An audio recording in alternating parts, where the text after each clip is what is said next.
Okay, welcome everybody. Thank you for joining us on this Wednesday afternoon. I know people are on their lunch break, so I appreciate you being here.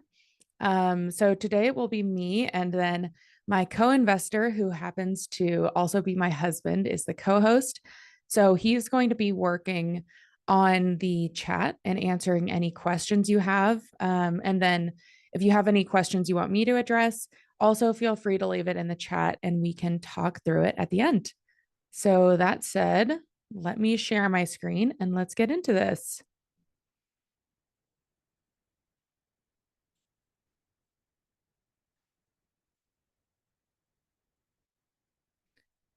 Okay, can everybody see my screen, Jonathan? Yep. Okay, great. All right, so today we are talking about ADUs.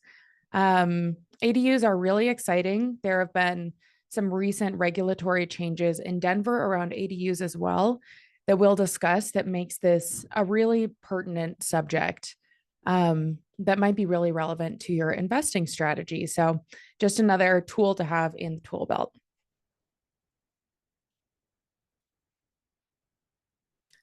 So, as many of you know, you're on a call with Good Neighbor. I work at Good Neighbor, and we are all about helping investors to develop wealth. So, we have in person events, we have a short term rental course. We'll help with underwriting properties for you. We offer a bunch of different resources. Basically, our goal is to be the resource that we didn't have when we were all new investors. So we're here to make that a reality for you all as you work on starting or developing your portfolio. So today we're going to talk about what to expect from the ADU strategy, how to finance and build an ADU, and then also how to find locations and properties that will work best for the strategy. Because as you'll find, there are some areas that are really favorable and some areas that will present additional challenges. So first off, let's start with talking about what actually is an ADU. So you can think of ADUs on a spectrum from pretty informal to a more formal ADU. So an informal ADU is something like this one, which is on the screen. This is one of my properties. So when we moved into the property, there was a separate entrance.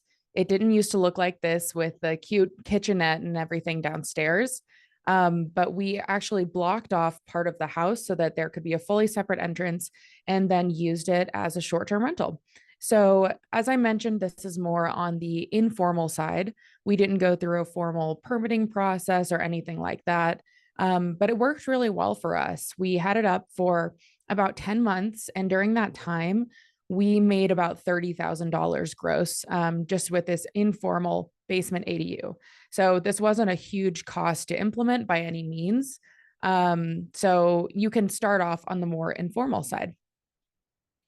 On the other side of that are the more formal ADUs. So these are separated properties where you'll want to have the right permitting in place and where zoning starts to become more important because you're building an actual separated structure. So these pictures are some ADUs that are fully separated, formal ADUs, external ADUs that are on the market right now as short-term rentals. And we'll go over the numbers for these later as well. But they look like their own little houses, which they really are. So as I mentioned, when we're talking about more of the formalized ADUs where you need permitting in place, there can be a lot of different variations to zoning and regulation based on where your property is. So this is important to understand whether you're shopping for a property that where you might want to add an ADU, or if you currently own a property and you're figuring out if this could be the right fit for you. So if you're in Denver, let's do a show of hands. How many people heard about the regulatory changes that were recent in Denver on ADUs? Let's see. Okay, not too many people actually. I did this as an in-person event and there were a lot of hands that went up in the room. it's been a really exciting change that have kind of brought the conversation of ADUs to the forefront in Denver, which is in November of last year, November 18th of 24, all residential areas became eligible for ADUs. So if you have a lot that's less than 7,000 square feet in Denver, you can build an ADU up to 864 square feet. If you have a lot that's bigger than that, you can build up to 1,000 square foot ADU. So this is pretty sizable. You could be doing multiple bedrooms, really, in either case. Now, I'm a short-term rental investor primarily. I do other investing strategies too, but short-term rentals are near and dear to my heart, mostly because I like cash flow. So if you are a short-term rental investor, if you wanted to use the ADU as part of your short-term rental strategy, you would have to rent out the ADU and then live out of the main house in order to be eligible in Denver. But it is a workaround. So you can have a short-term rental in Denver with an ADU, which is nice. So the next one up is Arvada. Arvada is where I personally prefer investing. It's a regulatory ray of sunshine. It's great for investors for a variety of reasons, including more ease around permitting. So it's allowed in all residential areas. And if you have less than a 6,000 square foot lot, you can do up to a 600 square foot ADU. So this is more like a well-sized one bed. If you have a 6,000 to 12,500 square foot lot, you can do an ADU of 850 square feet or less. And here's where it gets interesting. In Arvada, you actually do have the option of whether you want to rent out the main house or the ADU. So we're actually in the process of starting to build one at one of our properties. And we are going to be completely work optional with this ADU because we can short-term rent the main house. It's just my husband and I, and we're fully comfortable living in a new ADU. So that's really exciting and can open up a lot of different options. Next up is Centennial. Now, this one's kind of interesting because in Centennial, short-term rentals are allowed with some limitations, and ADUs are allowed, but the ADUs cannot be used as short-term rentals. So kind of an interesting nuance. So it's really important to understand these rules and how they can vary. In Littleton, they're allowed in some, but not all residential zone types. So you really have to get in with the specific zoning descriptions. And if you want to use an STR, you have to rent out the ADU and not the main house. So this is always also obviously just the tip of the iceberg. There are so many different areas and nuances to consider. So if you have more questions, then make sure to schedule a call with the link in the chat because I can help you to decipher some of the zoning code. It can get a bit confusing. All right. So you've decided you want to do an ADU. Of course, there are two main strategies for how you get this ADU that you want. So on the first side is buying the ADU. This is obviously the more easy way to go about it, but both sides have their pros and cons. So if you choose to buy an ADU, of course, the pro is immediate use. You can go ahead and turn it into a rental on the first week that you own the property. The other pro is the financing benefit. So a lot of people don't realize this, but when you have a more formal permitted ADU, and this can be internal or external, if you have that, then when you're actually getting financing for the property, a lender is able to add the income from the ADU onto your other income, which can help you to qualify for a higher loan amount. So you can actually get into more house. And this is an actually really cool strategy. My little brother is starting to shop around for his first house and he wants to get a higher purchase price. So by looking for something specifically that already has a permitted ADU, he can qualify for a higher dollar value. So it's an important strategy to understand. The cons to this are the higher price point. So properties with ADUs are typically trading 20 to 35% higher than a single family home that does not have an ADU, but is the same in every other way. So you do have to pay a premium on these, which we'll get into. It's kind of a pro of the build process then. So up next is if you decide to build an ADU, which is what we'll focus on for the rest of this presentation. So if you do decide to build an ADU, The pro to that is value add. Like I mentioned, you can add a lot of value to your property by building in an ADU. The second is customization. We're building in one and we want it to look a certain way that it works with our lifestyle. And it's fun to be able to do that. It's a fun process. The cons are you have to wait to use it. It can take up to 2 years, depending on what area you're in, or much faster if you choose more regulatory friendly areas. But there's going to be a wait time either way as you're building one of these out, of course, before you can use it. And you have to have the capital or financing upfront to get it done as well. And we'll also run through some strategies for that. Okay, so this chart here was taken from a friend of mine who's an architect that specializes in ADUs. His name is Matt Crick. He's with Crick Design Build. Make sure to reach out to him if you're looking for architecture. Also, just drop in the chat that you want his information. I'm happy to pass it along. So this is the timeline for Denver. Now, full disclosure, Denver is going to take way longer to put in an ADU than a lot of other areas in Colorado. So this is a pretty extended timeline, but worth going over because of the changes. It's where a lot of people are looking right now. So this is what Matt says he's typically seeing in the Denver market. The architectural designs is taking 3 to 4 months. The building department review is taking 6 to 9 months. So it can be a process for sure. And then on top of that, you have the actual construction, which of course takes several months as well. Now, I will say this is Denver.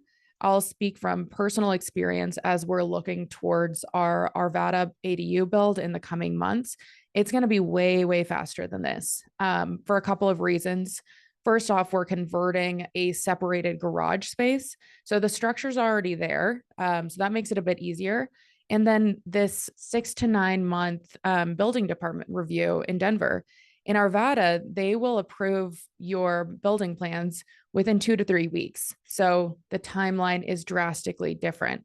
And it's going to vary based on what municipality your property is located in. So if you're shopping around, this is something to consider if you're looking for a place where you're planning to add it. Oh, and I will say with construction too, we are on the faster end of this timeline because we work with some great contractors who tend to just work a little bit faster. If you want their contact information, also make sure to leave a note in the chat. I'm always happy to connect investors with good resources. Okay, now here's of course the big question. How much does a project like this cost? So if you're looking to do a garage conversion like what I'm doing, the cost is $50,000 to $100,000 typically. If you want to do a pop top where you keep the existing garage in place, but you add an ADU on top of it so you don't lose the garage space, that'll be $100,000 to $200,000. And then the second two on the right side, the 2-car garage ADU and the 3-car garage ADU, are if you are building from the ground up, there's no pre-existing structure. So of course there are some additional costs there. But as you'll see, and we'll go into, it's still pretty compelling to choose to do this regardless of the costs. One thing to point out too, again, from Crick Design Build, the architect, is that there are included in that cost several soft costs that you can consider. And this is again based off of building in Denver. So you'll need a survey, geotechnical report, architectural plans, especially if you choose to do something that's more complex than ours, where it's on the ground and it's a garage conversion. We just need a floor plan, you know? So a bit different. If you're doing something more complex, you'll absolutely want to pull in an architect. You'll need a structural engineer regardless. Permit fees, again, these are going to be lower in an area that's more regulatory friendly like Arvada. Water tap fees, again, more of a Denver thing, and shoring design. So there are a lot of soft costs involved in this strategy. That said, so now you know how much it costs. So how the heck do you find the money for that? So let's go over that. Okay, so there are several pretty helpful options you can consider. And some of them are easier and some of them are more accessible. So at the top, you'll find the easier options down to the bottom where it's more accessible, but can be a little bit more of a pain to deal with, but still completely doable. So at the top, of course, everything's easier if you just have a lot of cash, so which some people have. Another option that people don't really think about is a HELOC. This is a home equity line of credit. This is what we're using to finance our ADU build. So we have another investment property and we bought it in 21 and we've also had forced appreciation by doing some rehab on it. So we got a HELOC on that property. You can get a HELOC for up to 90 to 95% loan to value. If it's an investment property, I actually have a HELOC provider who will give you up to 90%. If it's a primary residence, you can go up to 95%. Again, drop in the chat if you'd like to be connected with those. Happy to send some contacts. But that's a great option. It's really accessible, interest only payments. It's great. I highly recommend getting a HELOC just as an investor in general. Next up is the construction loan. So this is more of a short-term loan. It covers the cost of the construction and they'll pay it out in installments based on the progress of the project. So for example, they want to come in and check if the framing was done correctly and if electrical was done well. And once it reaches those points, they'll pay out the next grouping of cash. And one thing to note on that is you do have to refinance at the culmination of the project. Typically, sometimes you can find loans that will bring those two together. Others, you really do have to do a refinance. So it's something to consider. Now, the next two I really like because of their accessibility to different types of buyers. This is something, honestly, I wish that I had known about as a first-time home buyer that most people aren't aware of. But these two are great products. The first is the FHA 203K loan. So this is an FHA loan. So you can actually get a low down payment, as little as 3.5% of your overall cost for the project. So it'll be paid off in a 30-year amortization, just like any other mortgage. And it'll pay for the cost of the project too. Not only that, there are some really great first-time homebuyer incentives in Colorado. So down payment assistance programs where the state of Colorado will actually give you a grant for a good amount of money. And in order to qualify for those, you need to make, I think it's like $185,000 a year or less. So it's actually more open than a lot of people realize. Again, let me know if you want any resources. Happy to connect you. So that's a good one. There is one limitation to know about though, which is that with this loan type, the ADU has to actually be attached to the house, like an attached garage or an internal ADU, like the first one that we did. Okay, then the next one is the Fannie Mae Homestyle loan. So pretty similar to the FHA 203K, but you do have to put a little bit more cash into the deal on this one. The total loan amount can be up to 75% of either the purchase price plus renovation costs or the as completed appraised value, which they'll figure out prior to the project starting based on your plans. So they'll take 75% of either, whichever is lower. Okay, so why go through all of this and figure out the financing and make all these plans? So this is a page from, again, Crick Design Build, the architect that I like for ADUs. So these are some of his clients. He started tracking how much they were making. So he found that on average for some of these Denver cases, they were making on average about $36,900 per year. They were renting out about $123 per night, and they were getting booked out really well, about 25 days a month.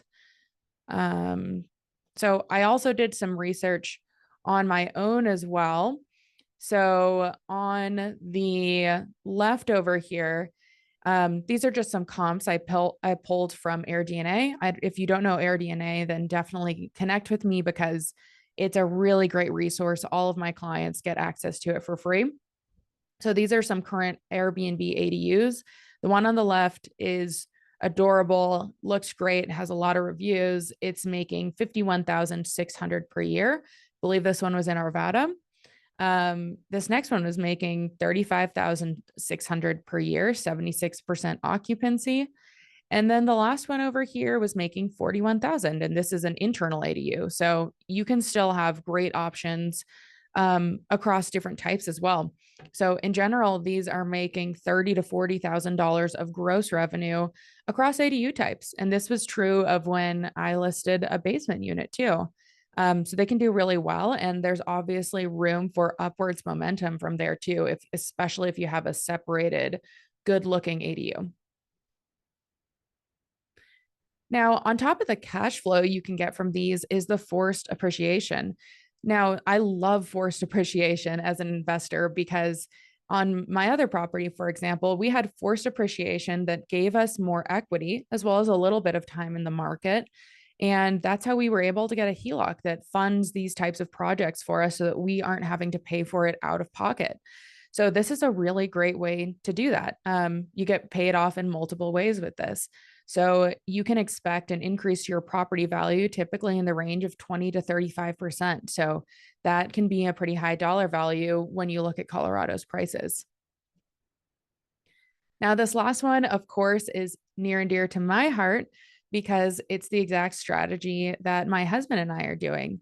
So we are going to be living completely for free, and we will be entirely work optional at the end of this project. I'm going to keep working because I love what I do and I love helping investors.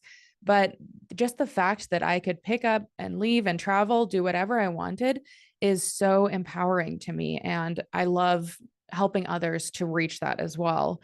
So it's been really exciting and honestly not something I expected to happen this early into my investing journey.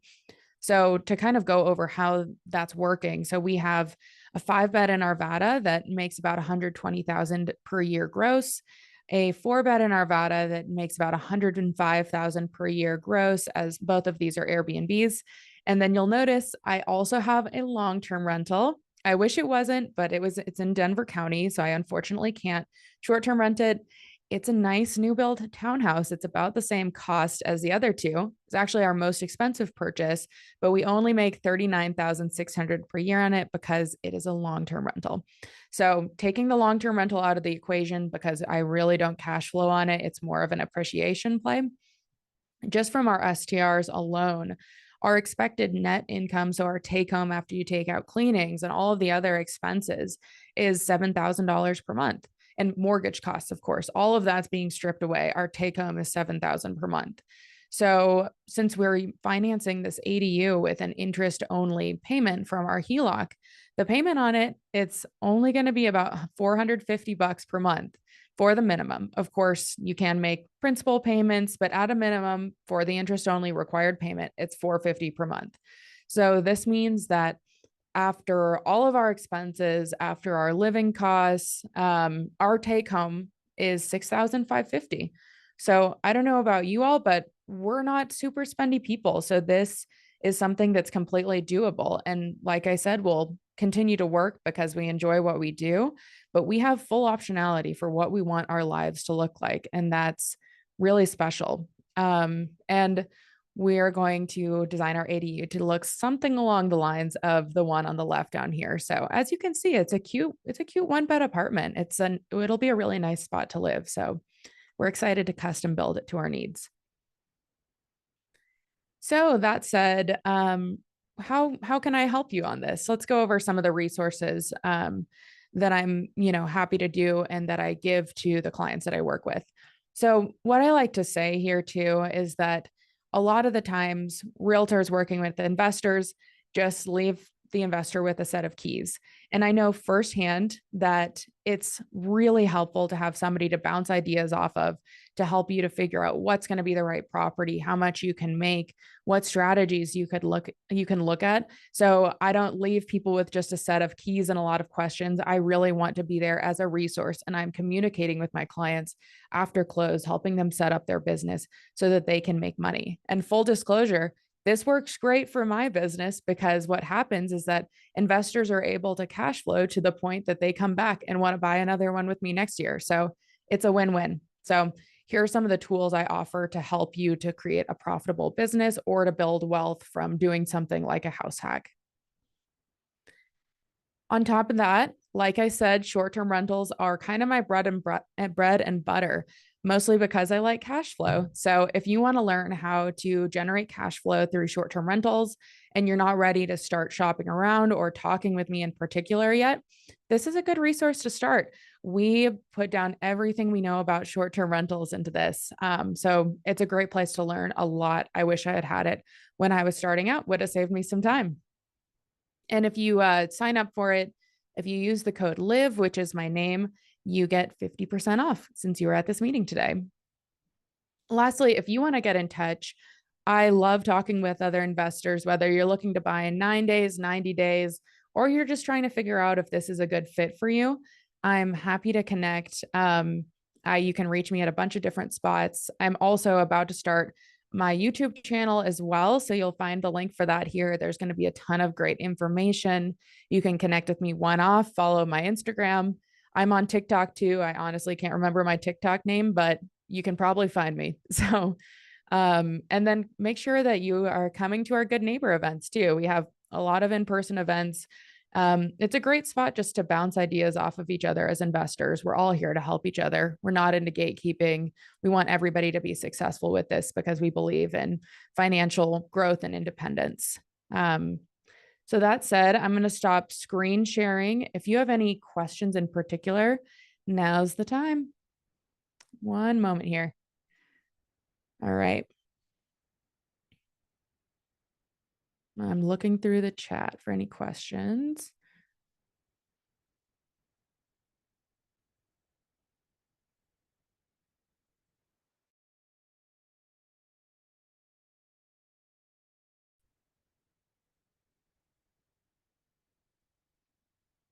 Okay, quiet group here. Anybody? There's one in the chat. Okay. Do you have any information in regards to an ADU in Aurora? I'd have to check in Aurora. I know you can in some zones. I don't think it's quite, and I could be off on this, but when I was looking at it, I don't think it's quite as straightforward. I think in Aurora, it does depend on the specific zoning of the house. Feel free to reach out to me, or shoot me an email or a text, and I can help to figure that out too. But I can't say off the top of my head with full confidence. But we can figure that out. There's another question as well as can you save money by putting a pre-built tiny house on your property? So can you save money by, for those who didn't hear, can you save money by putting a pre-built tiny house on your property? So you probably can. There's another company actually. It's called, I think, L&D Construction. They do homes that they'll put on your property. They're kind of pricey, but they'll move really fast on it. So there are some services that'll do that where you can move faster. The thing is, you still have to hook it up to utilities. You still have to be within the regulations and zoning rules of the jurisdiction you're in as well. And then if you're building something super temporary as well, you're not going to have the same benefit as of appreciation, of forced appreciation on your property. But I've definitely seen it. I've also seen people do, like a office shed in their backyard as well. It's a cool thing to have. So there's definitely a scale of how you can implement this strategy.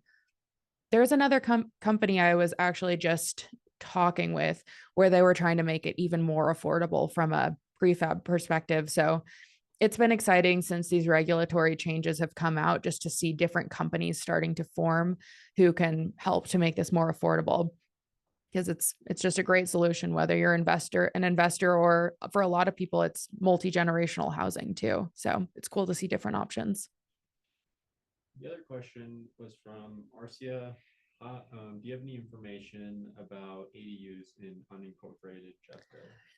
That's another good question. And that's another one where I definitely want to reference the zoning regulations specifically. I can't say that I know off the top of my head on that one.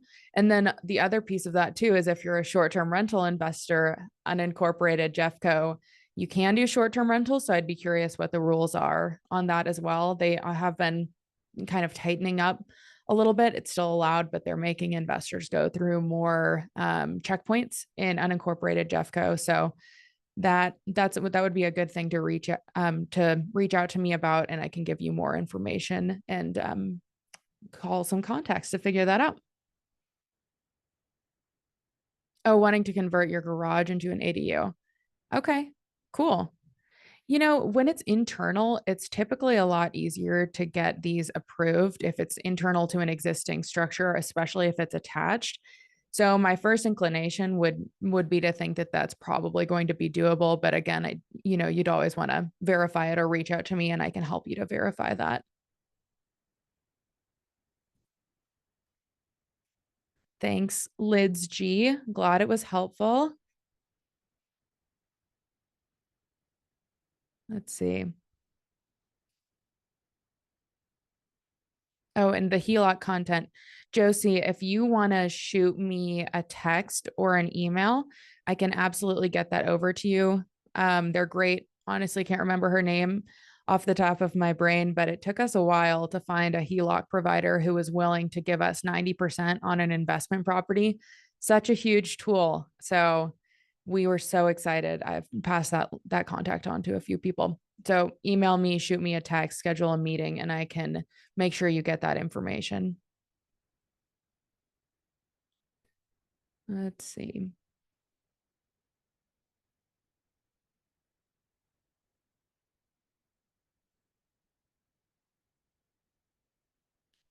Grant opportunities. Does that mean you only have to live on property or rent to affordable renting? Um, this was a direct message. So the question is from Antoinette. She was asking about grant opportunities. So when I was referencing grant opportunities, it's not an affordable housing thing, actually. It's just for a primary residence. So Colorado will give you a grant if and it's, I don't even know. I don't think it is restricted to first time home buyers. I think it's just if you're buying a primary residence in Colorado, you have two options. They can give you a grant that will cover, I believe, 3%. So if you're doing an FHA with 3.5% down, that obviously nearly covers it. And what's great about these grants is that you don't ever have to pay them back. They do have another option, which is a loan. So they will also give you a loan. I believe it's for 4%, where they'll give you the money up front. You don't have to make payments on it, but at the time of a refinance or a sale, that's when that loan would need to be repaid. So there are great options out there if you're looking to get into housing or if you're looking to get into opportunities like this to build an ADU and do a low down payment and then get some forced equity. There's some really cool stuff out there. I mean, if I had had these resources as a first time home buyer, I would have done some things differently. So I'm always happy to pass that along.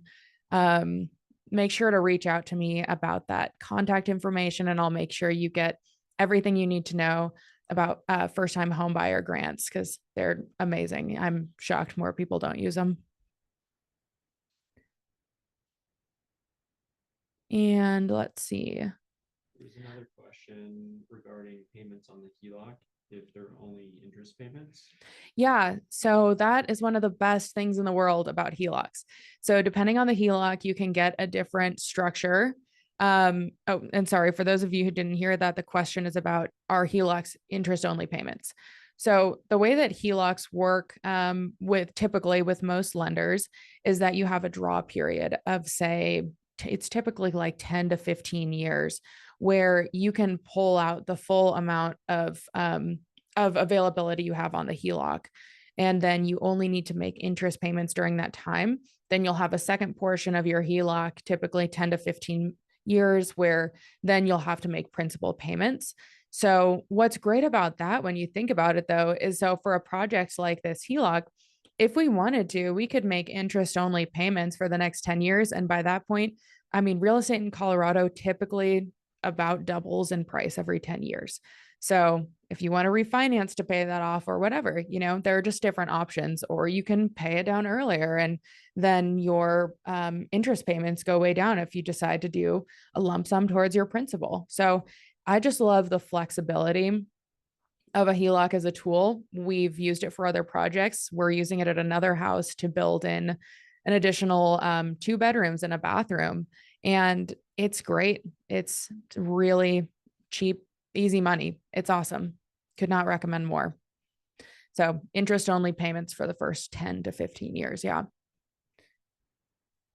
And for a reference for a surveyor, I don't have a name at, right at the tip of my tongue, but I know that I have one in my Rolodex. If people still use the word Rolodex, I have one. So if you want to email me, I'll give you their contact information.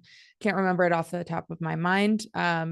Also, if you're planning to work with an architect like Matt Crick from Crick Design Build, who, as I mentioned, provided a lot of these slides, he has connections like surveyors as well that he will help with after he does the architecture.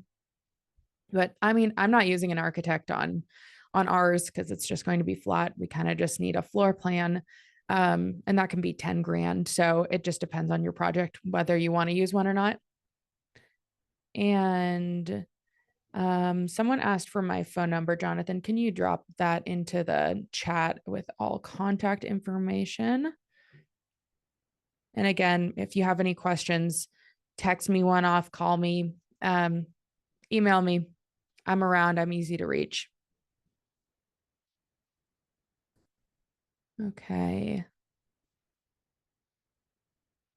I'm looking through any other last minute questions.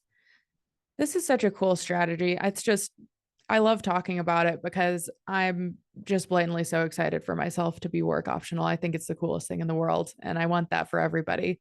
I think it's awesome. It's so empowering to have a strategy like this. So I want that for everybody. All right. Well, going once, going twice, last questions. Oh, we got one. Okay. Okay. Cool. So I got a message from someone who says they already own a home in Denver and they want to build an ADU in their backyard. And they have a HELOC for it. Heck yeah. Okay, so you're already ahead of the game here. So yeah, let me know if you want to connect on any resources or contractors. The contractors we're using for ours, they are really affordable. They're great. Happy to shoot them your way. We've worked with them on projects before, and it's weird to say because most people hate contractors by the end of their project, but I love these guys. So yeah, definitely shoot me a text on that and I can help to connect you with the right people. Okay. Well, I think that's it. Thank you all so much for joining on your lunch breaks and in your busy days. I appreciate it. Hopefully it was helpful. And hopefully I can see you all at some other events and we can connect soon. So have a great day, everybody. Appreciate it.